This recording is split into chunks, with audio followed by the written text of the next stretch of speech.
Africa is filled with contrasts. It's hard to generalize, and each country has its own taste, its own flavor, its own kinds of experiences that you encounter.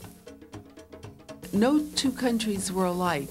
Each country had its own feeling and quality, and the last country I was in was Eritrea.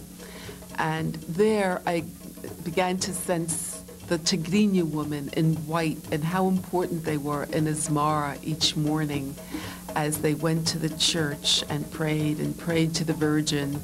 And then their day could begin. They had to release their sorrows. They'd been in a war for 30 years and there was a lot on their minds. As I sensed the sorrow that these mothers bore for their lost children, I really connected with them. And I feel so lucky that I've had a mother who has been by me for all these years. Things are things, Mom. And you've had a lot of enjoyment from your things. You've worked hard to earn. My parents' openness to people of all ethnic backgrounds and color made a world of difference in my own life. And early on, they saw me interact with people of diverse ethnic heritages.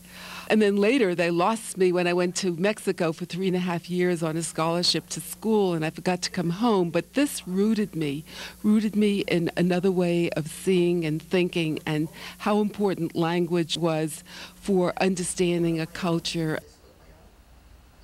My mother has always encouraged my artwork. She didn't understand what I was doing, but just the idea of me being actively involved and somehow reflecting people's smiles and their sorrow, their joys. So my early work, which was more realistic, seemed to make more sense to her than many of my later images.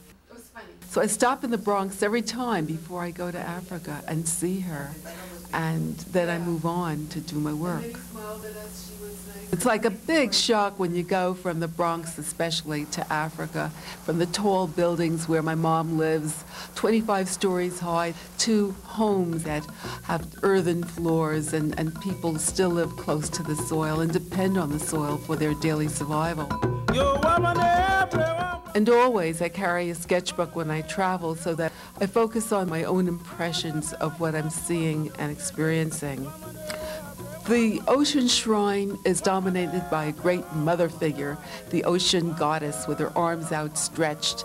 And somewhere the warmth that she generates transcends time and space and makes us think of life at its essence.